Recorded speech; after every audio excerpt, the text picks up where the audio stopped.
Welcome to Lecture 6 in Logic. And so you may notice that we skipped Lecture 5, and that's because Lecture 4 went on for rather longer than it should have done.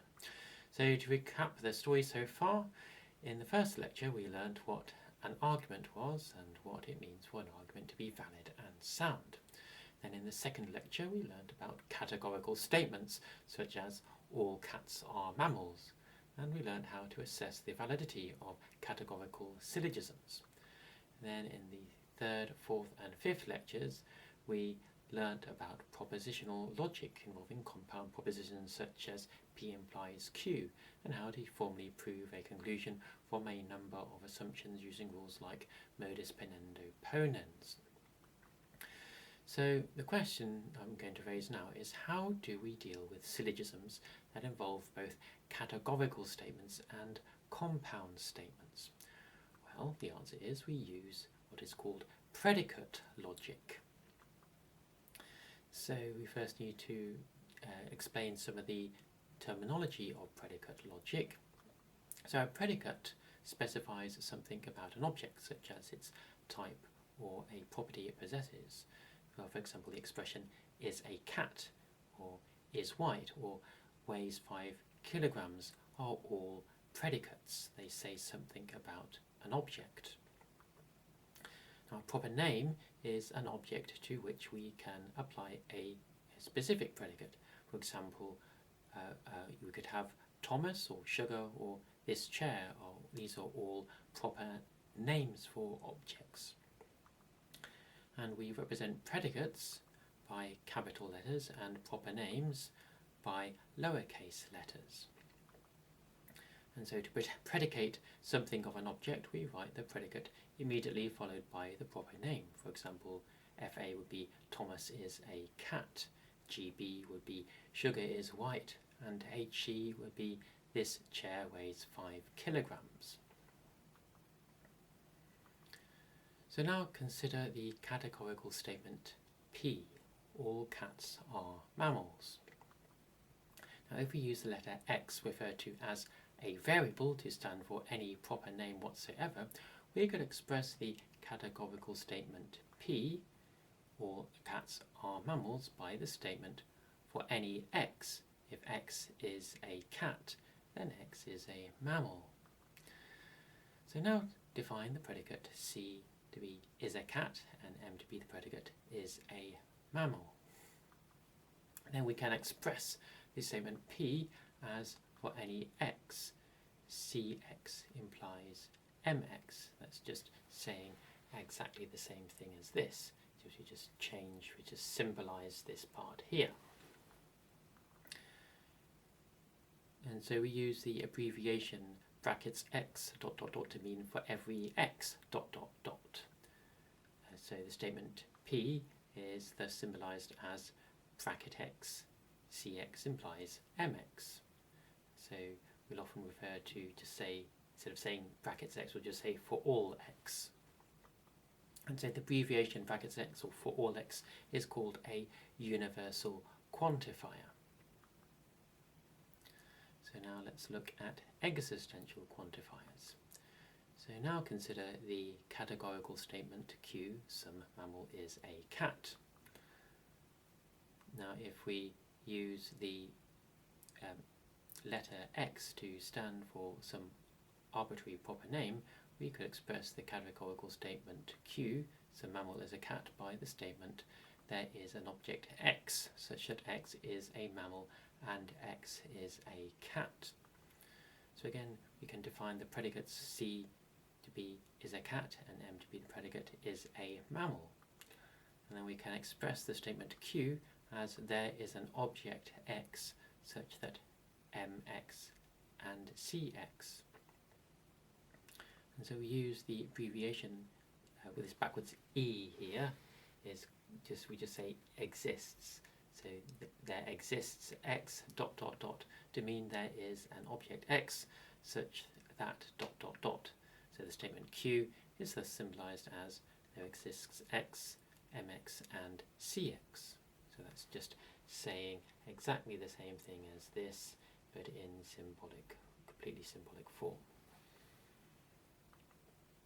And so the abbreviation X is called an existential quantifier. So now let's look at formal proofs in predicate logic.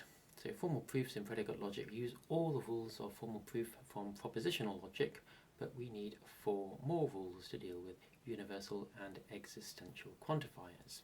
These are the rule of universal quantifier elimination, abbreviated as UE, the rule of universal quantifier introduction, abbreviated as UI, the rule of existential quantifier introduction, abbreviated as EI, and the rule of existential quantifier elimination, abbreviated as EE. So let's look at universal quantifier elimination. So consider the proposition for all x, Cx implies Mx. Now, suppose there were only 3 objects in the universe, say M, N, and O.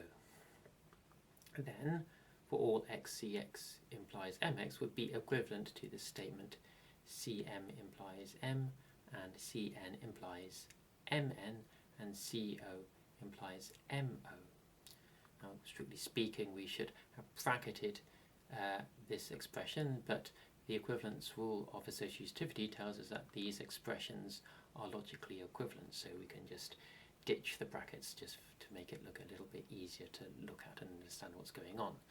So we can think of the universal quantifier elimination rule as being a bit like the and elimination rule.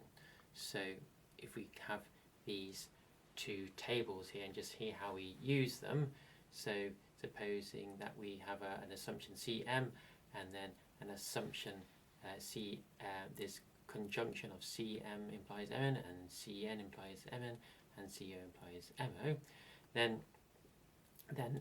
in our 3 object universe this would be the same thing as this. And so in this case, from the and elimination rule, we can just choose one of the objects from this conjunction here. And so likewise in here we can do the same thing. But if, well, of course it might obviously have more than 3 objects. So, but we can see from this sort of a simple example the reasonableness of being able to draw this logical conclusion. And I'll explain a little bit more about how we actually use this rule in the next slide. But once we've done this, then we can just carry on doing what we do in a normal formal proof. So we can use something like modus ponendo ponens to get to mm from line 1 and line 3. So let's describe this rule in detail. So the rule of universal quantifier elimination applies in the following situation.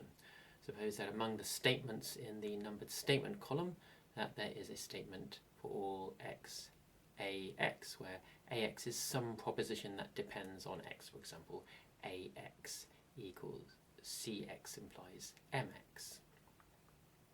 So we can just look at our previous example just to see exactly this, how this rule works. So we're trying to show that if you have the assumption Cm and for all x, Cx implies Mx, then that logically entails Mm. So we put our table with our 2 assumptions here. So the rule of universal quantifier elimination states that for any arbitrary object M, we can introduce a new statement Am. For example, Am equals Cm implies Mn, by doing the following. So firstly, we write the new statement Am in the numbered statement column, giving it a number corresponding to the line it is on. So in this case, we're going to write Cm implies Mn.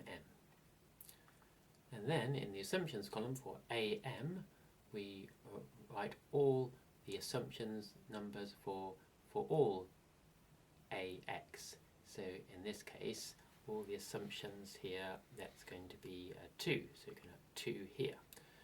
And then they finally write the statement number for all x, Ax, followed by UE in the rule column. So that's going to be like 2UE there.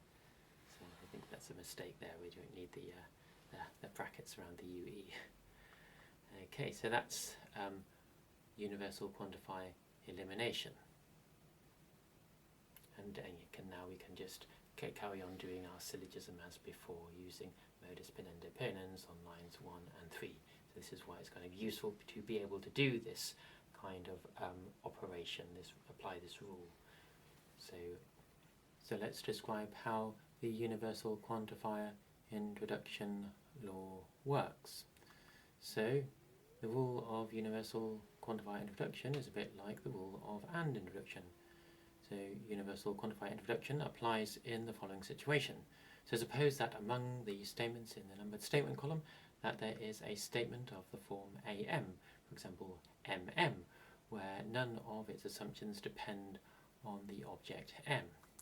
So let's consider this rule in action as an example to help us see how it works. So we'd only stated the conditions in which it would apply to, and actually stated what we do, but it's helpful to see the conditions first. So we have we've been asked to show that for all xcx, and for all xcx implies mx, logically entails for all xmx.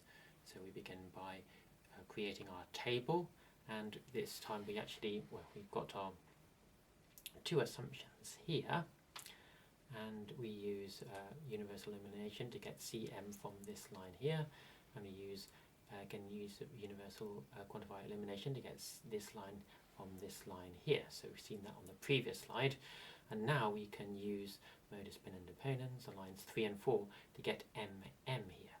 And so now we are in a position where we see that this condition is fulfilled, because there is a statement of the form mm, that's here, where none of its assumptions depend on the object M. So you've got assumptions 1 and 2 here, and neither of those depends on M. So now we can, the rule of universal quantifier introduction states that we can introduce a new statement for all xax, for example, for all xmx, by doing the following. So the first thing we do is we write a new statement for all xax in the numbered statement column, giving it a number corresponding to the line it is on. So we're going to write 6 for all xmx here, and then in the assumptions column for all xax, we write all the assumption numbers for am. So am is here, this is our am, and it's got assumptions 1 and 2, so I'm going to write 1 and 2 here. And then we write the statement number for am followed by ui in the rule column. So we're going to write statement 5 followed by ui here. So that's how you do universal quantifier introduction. And so now I'll look at existential quantifier introduction. So consider the proposition there exists x such that cx implies mx. Now suppose there are only 3 objects in the universe, m, n, and o. Then we see that the statement there exists x such that cx implies mx would be equivalent to cm implies mm, or cn implies mn, or co implies mo. And so again, strictly speaking, we should have bracketed this expression, but the equivalence rule of associativity tells us that these expressions are logically equivalent, so we can again drop the brackets here. And we can think of existential quantifier introduction as being a little bit like OR introduction. So let's consider this situation where we have a table like this, where this is how we apply OR introduction in this situation. And so it's very similar when we're considering existential quantifier introduction. So we have the same line here, and we're included exists x, cx implies mx, and so in our free object universe this would be the same as this. But of course in reality there's many more objects than 3 objects. But you can hopefully see some of the white a logical thing to do, this rule by analogy with or introduction. So now let's explain this rule in precise detail. So the rule of existential quantifier introduction applies in the following situation. So suppose that among the statements in the numbered statement column there is a statement AM, for example, CM implies MM. So we have a situation here where the conditions are fulfilled. And so the rule of existential quantifier introduction states that we can introduce a new statement. There exists X such that AX, for example, we can there exists X such that CX implies MX by doing the following.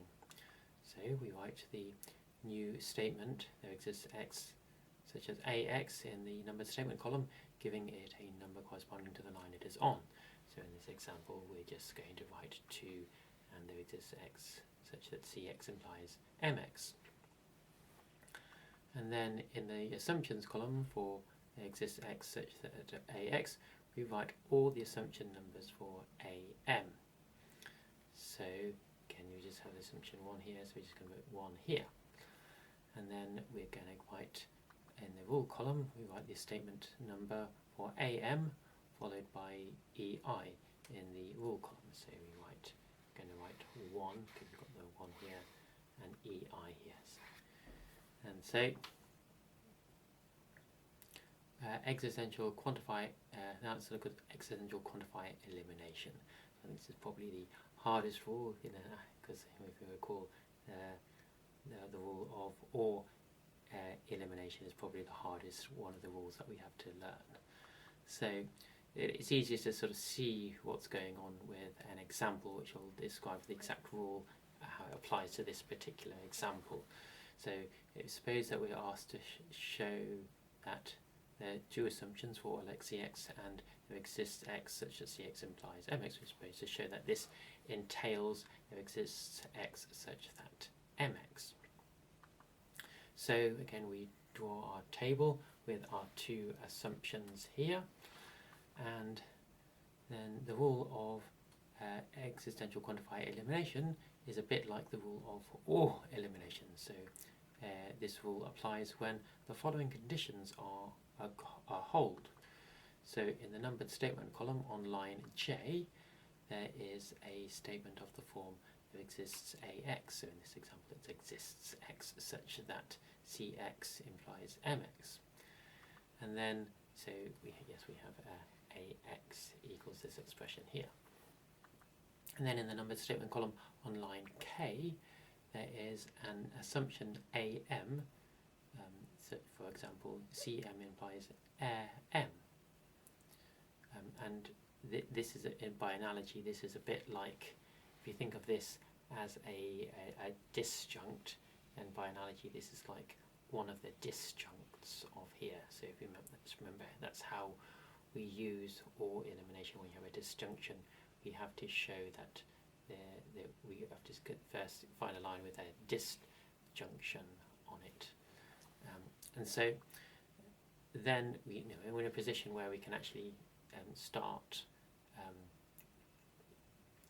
from this disjunction. We have to draw a conclusion. So we have CM implies M, and we can use a universal quantifier elimination to get CM from here, and now we can use modus ponens deponens to get MM, and so then we can use existential quantifier introduction to get a new line here. So in the number, so we're considering the next.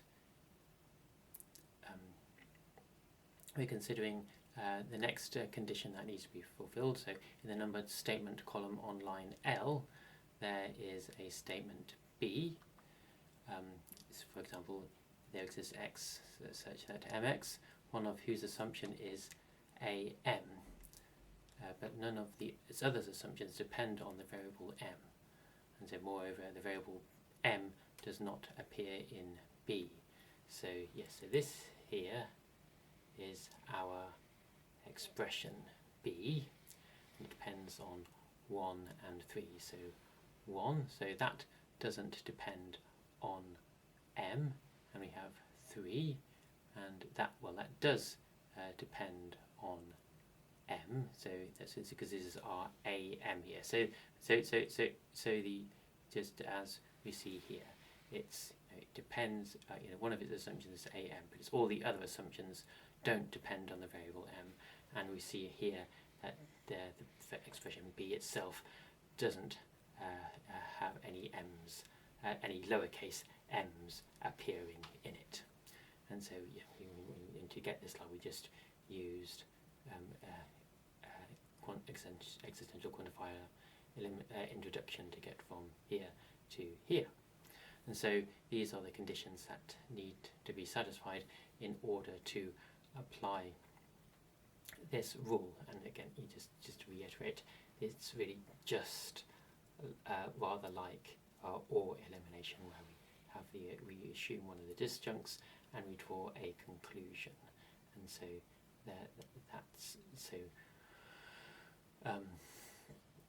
Now the rule of existential quantifier elimination states that we can introduce a new statement B.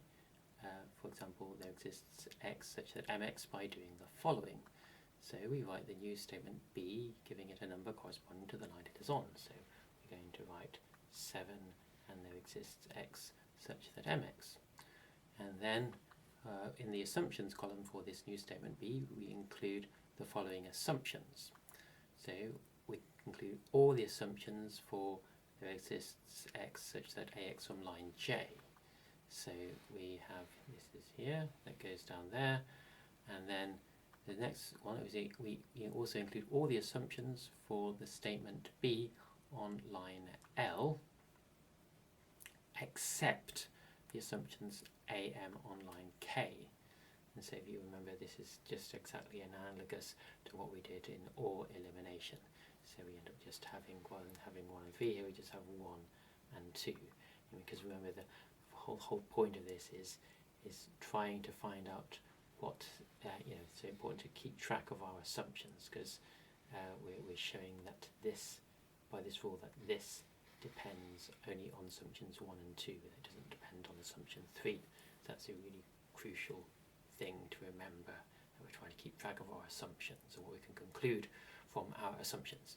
So the final thing we need to do is we write the 3 line numbers J, K and L followed by EE in the rule column, as like so. So we have line 2 and line 6, line 3 and line 6. So this is like our disjunction, this is like one of our disjuncts, this is the conclusion, and then we get to this, followed by EE. Okay, so now we can see how we use categorical logic and combine it with predicate logic. This is what I mentioned at the beginning of this lecture. So we can express all the categorical statements using predicate logic as follows. So for all cats are mammals, we express this as for all x, cx implies mx, because really it's saying that for all x, if x is a cat, then x is a mammal. That's just saying the same thing as all cats are mammals. And then for this statement here, no cats are mammals, we have for all x, cx implies not mx. So again, it's just saying that for all things, if something is a cat, then it's not a mammal. So that means that no cats are mammals. It's just saying the same thing. And then for this one here, we have some cats are mammals, is expressed as there exists x such that cx and mx. So it's saying that, so this statement here is saying that there exists an x that is a cat and that it is a mammal. So that means that some cats are mammals. And finally, this one will say some cats are not mammals. Again, this is a false statement, like this is both false as well, but we can still understand what it says in logical language. So it's saying that there exists x such as CX and not MX. So there exists something that is a cat and that is not a mammal. And also note here that expressions such as for all x CX implies MX, or this statement here, it doesn't have existential import. So when we're doing logic using these predicates, we're not doing Aristotelian logic. So you recall that when you have a statement like all cats are mammals, you are assuming that there are some cats, because then you can have you can have a subalternate statement. So you can, if this is true, then this is true according to Aristotelian logic, but it isn't true in predicate logic, because it doesn't have existential import. So you could, just because you have that CX implies MX, it doesn't imply that there actually is a CX. Okay, so we can give an example of how to give a formal proof of the following categorical syllogism. So we just see that if we had a syllogism like this, where the first premise, the major premise, is no P are M, and the minor premise is some S are M, and then the conclusion that some S are not P. Well, this is a valid syllogism because it's type 2 in mood E, I, O, and you see that's on the table, so it must be valid. We looked at in a class, the second lecture. We can actually prove this using formal logic, formal predicate logic. So what we're actually being asked to do in this case is we're asked to take the two assumptions for all x, px implies mx, so that's the E-type translation of an E-type expression, and then we have the second minor premise. There exists x such as cx and mx. So there's this is the I-type expression, and then we're trying to show that this logically entails there exists x such as sx and not px. So this is an O-type categorical statement. And so to prove this, we do what we've been trying to teach you what to do. You first start off with your table with your two assumptions. So you have your first assumption here for all x, px implies not mx. And then you have the assumption here where there exists x such as sx and mx. And so these are two assumptions. And then what we can do is we can start using our rules. So we're going to try and use existential quantifier elimination. So we're going to assume this is like just assuming one of the disjuncts of this disjunction here, and then we can use universal elimination from this line here, and now what we can do is we can just use the rules that we've been looking at in previous lectures. So we can use and elimination to get here on line 3, and then we can use double negation to get not and we want to do this because then we can apply modus tollendo tollens with this and this line here to get not PM. So we're doing this to lines 4 and line 6, and then we can use and elimination again from line 3 here to get SM here, and now we can do and introduction to get SM and not PM. And now we're in a position where we can use existential quantifier introduction to get there exists x such as sx and not px. So we're just applying this to line 9, but we don't want to have it depending on this thing, depending on these two things. But now we're in the perfect situation where we can apply existential quantifier elimination on, because we assumed the disjunct here and we proved this. So now we can just use the same statement here, but now it depends on assumptions 1 and 2, and so we're using this our 2 is our like our disjunction, and 3 is like our disjunct 3, and 10 is our conclusion here. So you write 2, 3, 10 E.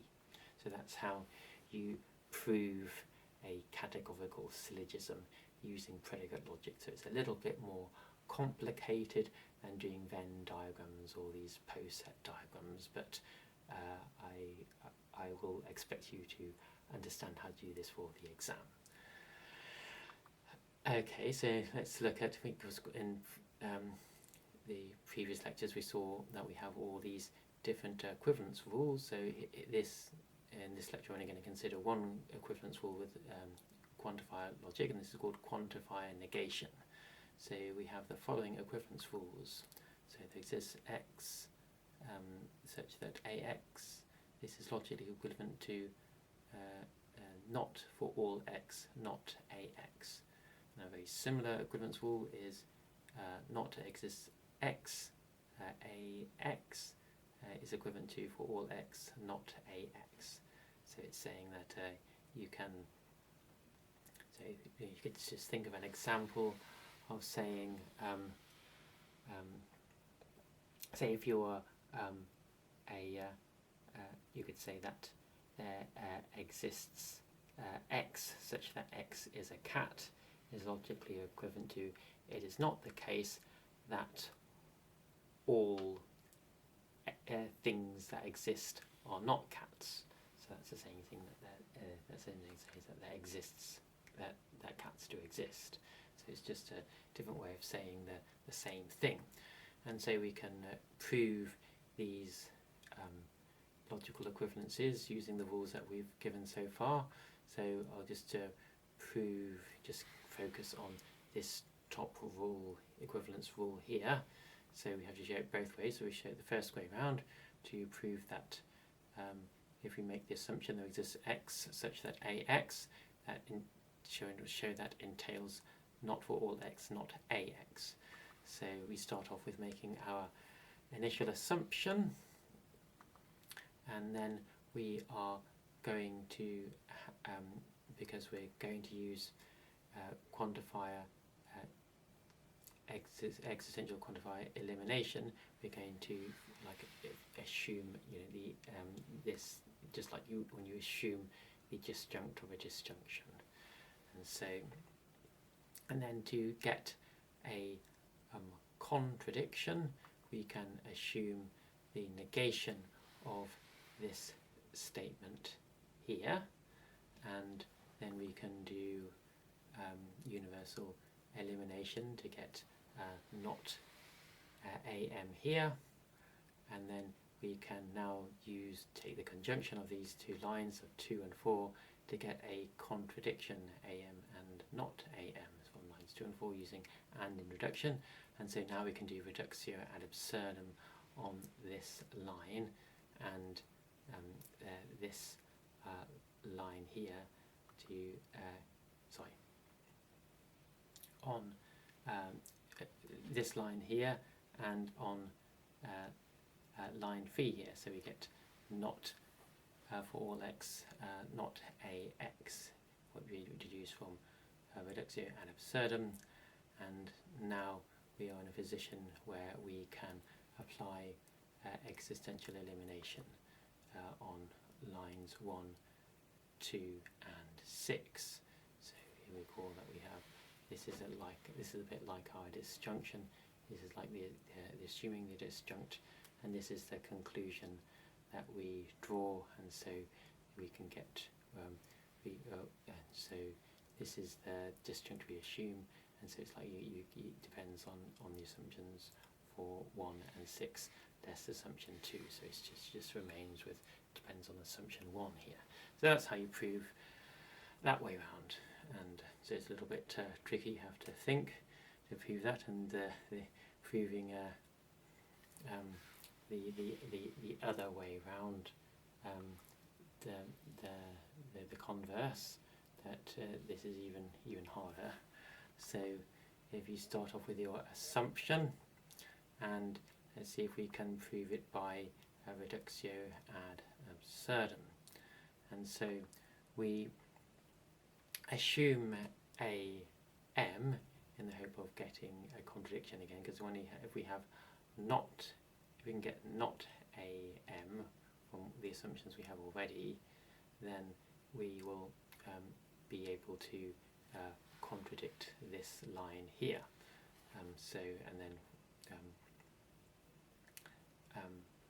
So we use existential. You can use existential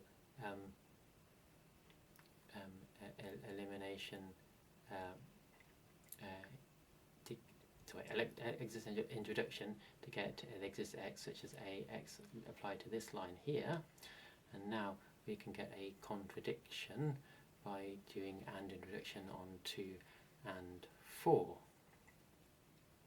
And so that must mean that we must have not a m, using reductio ad absurdum, because we're using this is what we're negating, and this is because of this contradiction here, 5.